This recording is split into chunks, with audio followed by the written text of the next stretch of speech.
Всем привет, друзья! Привет всем, кому нравится подводный мир, дайвинг и приключения. Я рад, что вы заглянули на мой канал, и посмотрев это видео, я уверен, вы будете не разочарованы. Для меня, как подводного видеооператора, те кадры, которые вы сейчас увидите, просто бесценны. Мы с моим коллегой Рисом Бейри стали свидетелями уникальных моментов. Мы стали свидетелями брачных игр осьминогов. Причем этих осьминогов мы очень хорошо знаем. Они живут у нас в местной лагуне, и мы их видим почти каждый день. Но так, чтобы между ними вспыхнула страсть, мы видели впервые. Заинтригованы? Так что бегите за попкорном и усаживайтесь поудобнее. И после просмотра этого видео я прошу вас, напишите какой-нибудь комментарий, понравилось оно вам или нет. Мне будет очень приятно. Еще раз желаю вам приятного просмотра. Этих моментов вы не увидите в передаче «В мире животных». Знакомьтесь, это Джулия. Ну, так мы ее назвали. Она живет в домашней лагуне резорта Виласару в компании 4 таких же головоногих собратьев. Видим мы их в лагуне почти каждый день. И обычно осьминоги стараются побыстрее спрятаться от нас в своих квартирах. Но в этот раз поведение наших головоногих друзей было необычным. Они и не собирались прятаться и вели себя очень возбужденно, переползая с камня на камень, демонстрируя нам свои способности менять окраску. Как потом выяснилось, это была свадебная одежда осьминогов. И мы оказались свидетелями церемонии бракосочетания.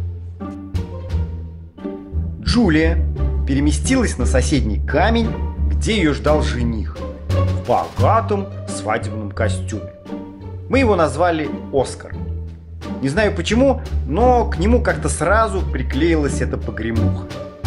Оскар, заметив свою невесту, переместился к даме сердца поближе и всячески демонстрировал свой интерес. И как вы видите, чувства у них были взаимные. Но Джулия оказалась барышней кокетливая, если можно так деликатно сказать, с первого раза не дала, но и не прогнала, дав понять, что паренек-то ей интересен. Оскар, сообразив, что не нужно брать барышню напором, решил действовать тактично. Смотрите, как он осторожно, со всей своей осьминожьей нежностью протягивает даме сердца свою руку. Джулия, вся в смущении, и краснеет, и бледнеет, но уже от ухажера не убегает.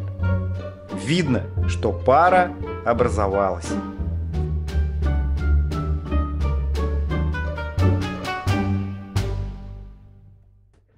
Оскар всем своим видом показывал серьезность своих намерений. Ну и брачный наряд был тому подтверждением. Выкуп невесты состоялся, молодые обменялись кольцами и пожелали остаться наедине. Но я, если честно, не смог отказаться от такого зрелища. И, как говорится, пришлось держать свечку. Официально заявляю, секс был. Так как же происходит процесс размножения осьминогов? Вся эта картинка до выглядит действительно романтично. Но вот во время процесса есть большое «но». Смотрите, на каком расстоянии от самки держится самец. И видно, что самка намного больше своего ухажера. Так почему же возлюбленные не примкнут друг к другу поближе? Дело в том, что самец во время спаривания рискует быть съеденным самкой по любой причине. Отчего у самца довольно высокие шансы превратиться из возлюбленного в блюдо на романтическом ужине.